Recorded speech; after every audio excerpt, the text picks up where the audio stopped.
بیا عیسی له هغه ځای نه روان شو او د یهودي سیمې ته چې د اردن د سیند بلې غاړې پرته ده لاړ. یو ځل بیا ګڼ شمېر خلک ورته راغلل او د خپل عادت له مخې هغوی ته تعلیم ورکول پیل کړل.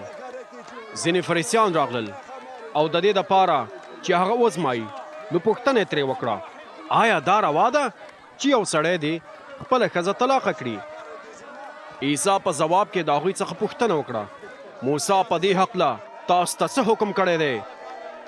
هغوی وویل موسی اجازه ورکړې ده چې یو سړی کولی شي خپلې ښځې ته طلاقنامه ورکړي او هغه پرېږدي. خو عیسی هغوی ته وویل موسی دا حکم د دې دپاره تاسو ته ولیکه چې ستاسو زړونه سخت وو. خو د نړۍ د پیدایښت نه داسې وو خدای انسانان نر او ښځه پیدا کړل. له همدې عمله سړی خپل مور او پلار پرېږدي او د خپلې ښځې سره یو ځای شي او دواړه یو بدن شي. نو هغوی به نور دوه تنه نه بلکې یو تن وي. نو څرنګه چې خدای هغوی سره یو ځای کړي دي انسان باید هغوی سره جلا نه کړي.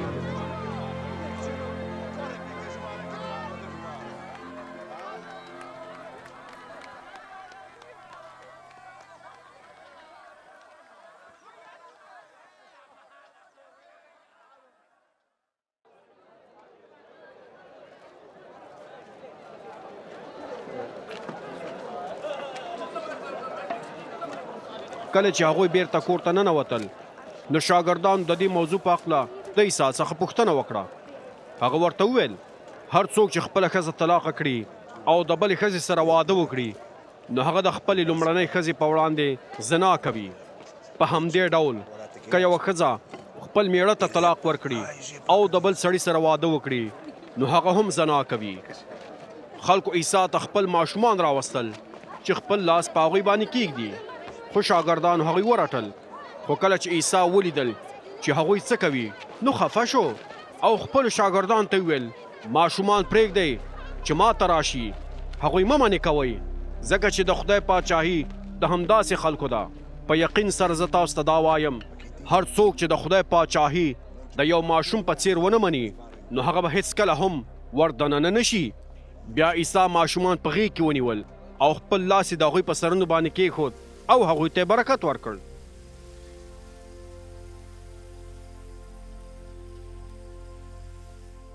کله چې عیسی په خپله لاره روان و نو یو سړي را منډه کړه او د هغه په مخ کې په ګونډو شو او پوښتنه یې ترې وکړه ای نیک استاذه زه باید څه وکړم تر څو تلپاتې ژوندون وګټم؟ عیسی هغه ته وویل ولې ما ته نیک وایي؟ بې له خدایه بل هیڅ څوک نیک نه دی. ته په حکمونو باندې پوهیږې زنا مه کوه، قتل مه کوه، غلا مه کوه، په دروغو شاهدي مه ورکوه، ټګي مه کوه او د خپل مور او پلار عزت کوه. هغه سړي ځواب ورکړ استاذه ما د ځوانۍ له وخته په دې ټولو حکمونو باندې عمل کړی دی.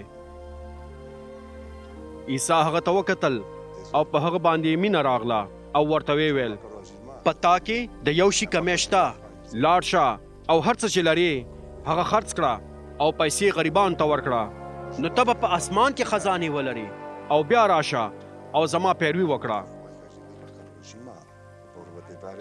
په دې خبره د هغه څېره بدله شوه او غمجن لاړ ځکه چې هغه ډېر شتمن سړی و.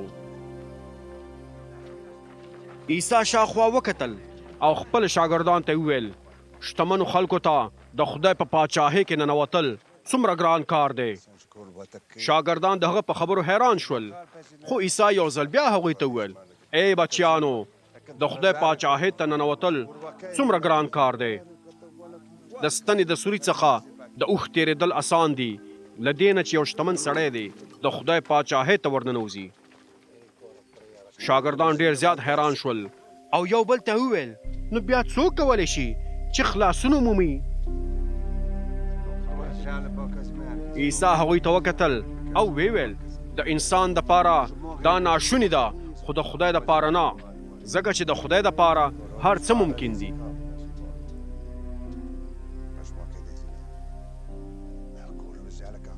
بیا پطرس هغه ته وویل وګوره موږ هر څه پرېښي دي او تا پسې روان شوي یو. عیسی وویل په یقین سره زه تاسو ته دا وایم چې داسې څوک نشته چې زما او زما د زیری د رسولو په خاطر خپل کور، خپل رونه یا خويندې یا مور او پلار یا خپل اولادونه یا خپل ځمکې پریښي وي. په دې نړۍ کې به اوس هغوی 100 چنده لاسته راوړي. هغوی به 100 چنده نور کورونه، ورونه، خويندې، میندې، اولادونه او ځمکې لاسته راوړي او د دې ترڅنګ به وځورېږي او په آخرت کې به تلپاتې ژوندون ومومي. خو ډېر چې اوس اول دي هغوی به آخر شي او ډېر چې اوس آخر دي هغوی به اول شي.